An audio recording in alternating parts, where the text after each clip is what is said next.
ಸಖತ್ ಖಾರ ಬಣ್ಣ ಮತ್ತು ರುಚಿ ಆಚಿ ಚಿಲ್ಲಿ ಪೌಡರ್. ರಾಯರ ಬಗ್ಗೆ ಮಾಡ್ತಾ ಇರೋ ಈ ಪುಣ್ಯಾತ್ಮರಿಗೆ ನಂದು ವಿಶೇಷ ಧನ್ಯವಾದ. ಬಿ ಡೂಯಿಂಗ್ ದ್ಯಾಟ್ ಒಳ್ಳೆಯದು. ನಾನಂತೂ ರಾಯರಿಗೆ ಒಂದು ಪ್ರಾಮಿಸ್ ಮಾಡಿಬಿಟ್ಟೆ, ದೇಹ ನಶ್ವರ, ಒಂದು ದಿನ ನಾನು ಹೋಗ್ತೀನಿ. ನಾವು ಹೋದಾಗ ಸುಮ್ಮನೆ ಹೋಗಬಾರ್ದು, ನನ್ನ ಲಾಸ್ಟ್ ಬ್ರೆತ್ವರೆಗೂ ನೀವು ಇರಬೇಕು ನನ್ನ ಜೊತೆಗೆ ಅಂದ್ಬಿಟ್ಟು ಇಲ್ಲಿ ಅವ್ರದ್ದು ದೊಡ್ಡ ಹಸ್ತಾಕ್ಷರ ಹಾಕ್ಸಿದ್ದೀನಿ, ಇಲ್ಲಿ ರಾಯರನ್ನ ಹಾಕ್ಸಿದ್ದೀನಿ. Till the end will be with me ಅನ್ನೋ ದೊಡ್ಡ ನಂಬಿಕೆ ನನಗಿದೆ. ಅಷ್ಟು ಸಾಕು. ಎಲ್ಲ ಕಡೆ ಸರ್ವಂ ರಾಘವೇಂದ್ರಮಯ. ಒಳ್ಳೆಯದಾಗಲಿ, ತುಂಬ ಸಂತೋಷ. ನಾನು ಎಸ್ಪೆಷಲಿ ನಮ್ಮ ಮಾಧ್ಯಮದ ಮಿತ್ರರಿಗೆ ತುಂಬ ವಿನಂತಿ ಮಾಡ್ತೀನಿ, ರಾಯರ ಬಗ್ಗೆ ಎಷ್ಟಾಗುತ್ತೋ ಅಷ್ಟು ತಿಳಿಸಿ ಅವ್ರದ್ದು ನೆಕ್ಸ್ಟ್ ಜನ್ರೇಷನ್ಗೆ ಗೊತ್ತಾಗಬೇಕು. ಯಾಕಂದರೆ ಹೋಗ್ತಾ ಹೋಗ್ತಾ ಇವತ್ತು ಭಕ್ತಿಗಿನ ಮೆಟೀರಿಯಲಿಸ್ಟಿಕ್ ಜಾಸ್ತಿ ಆಗ್ತಾಯಿದೆ. ಅವ್ರಿಗೆ ಇದೊಂದು ಚಿಕ್ಕ ಟೇಸ್ಟ್ ಸಿಕ್ಕಿದ್ರೆ, ರಾಯರ ಬಗ್ಗೆ ಗೊತ್ತಾದರೆ, ಅವರ ಕೈನಲ್ಲಿ ಒಂದು ಕತ್ತಿ ಮತ್ತು ಗುರಾಣಿ ಇದ್ರೆ ಹೆಂಗೆ ಧೈರ್ಯವಾಗಿ ಕತ್ಲೆಯಲ್ಲಿ ನಡಿಬೋದು, ಆ ಥರ ಅವರು ಬದುಕಲ್ಲಿ ಕಾಡಲ್ಲಿ ನಡಿಬೋದು, ಸಕ್ಸಸ್ ಆಗ್ಬೋದು.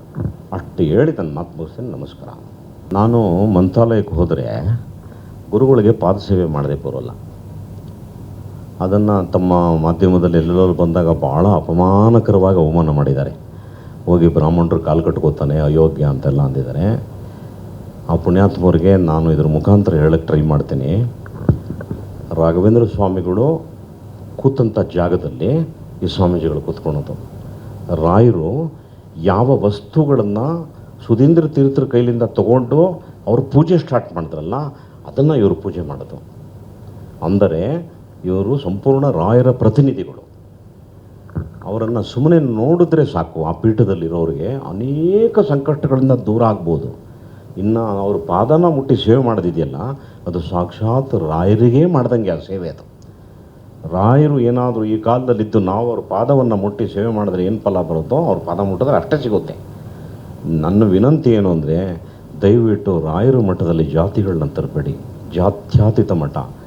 ಸಪೋಸ್ ಅದೇನಾದರೂ ಆ ಥರ ಭಾಷೆಗಳು ನಿಮ್ಮಲ್ಲಿ ಬಂದರೆ ನಿಮ್ಮ ಬದುಕಿಗೆ ಬೆಳವಣಿಗೆಗೆ ಭಾಳ ಕುಂಠಿತ ಆಗುತ್ತೆ, ತುಂಬ ಅಡಚಣೆ ಬರುತ್ತೆ, ತುಂಬ ತೊಂದರೆಗಳು ಬಂದ್ಬಿಡುತ್ತೆ. ಅದನ್ನು ಕೂಡ ರಾಯರು ಎಚ್ಚರಿಸ್ತಾರೆ ನೀವು ಒಂದಿನ. ಅದನ್ನು ಮಾತಾಡಬೇಡಿ ಯಾರು.